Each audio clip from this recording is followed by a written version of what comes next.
घमंडी मोर और बुद्धिमान कौआ। एक समय की बात है। एक सुंदर और घना जंगल था जहाँ अनेक प्रकार के पक्षी रहते थे। उनमें से एक मोर था जिसका नाम था राजा। वह अपने रंग बिरंगे पंखों और नाचने की कला के लिए पूरे जंगल में मशहूर था। राजा बहुत घमंडी था। वह रोज तालाब के किनारे जाकर अपने पंखों को देखता और कहता, कोई पक्षी मुझ जैसा सुंदर नहीं है, सब मुझसे जलते हैं। एक दिन एक काला कौआ जिसका नाम था चिंतन पानी पीने आया। राजा ने उसे देखकर मजाक उड़ाया, तू कितना बदसूरत है, न रंग न रूप, बस काला ही काला। क्या तुझे खुद पर शर्म नहीं आती? चिंतन मुस्कुराया और बोला, रूप तो प्रकृति का उपहार है, लेकिन असली सौंदर्य बुद्धि और व्यवहार में होता है। राजा ने हंसते हुए कहा, चल भाग यहाँ से, तेरे जैसे काले पक्षी मेरी बराबरी नहीं कर सकते। समय बदला। कुछ महीने बाद गर्मी का मौसम आया और जंगल में सूखा पड़ गया।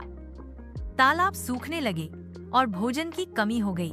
मोर राजा बहुत परेशान हुआ। उसके सुंदर पंख तो थे, लेकिन वे उसे खाना या पानी नहीं दिला सकते थे। दूसरी ओर कौआ चिंतन ने पहले ही से सूखे की आहट सुन ली थी।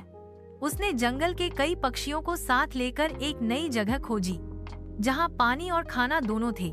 कई पक्षियों ने राजा से भी चलने को कहा, लेकिन उसे मार्ग नहीं पता था। अंत में मोर को अपनी गलती समझ आई।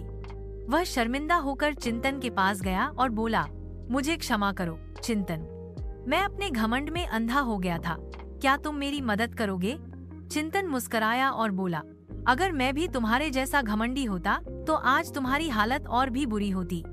चलो सब मिलकर नई जगह चलते हैं।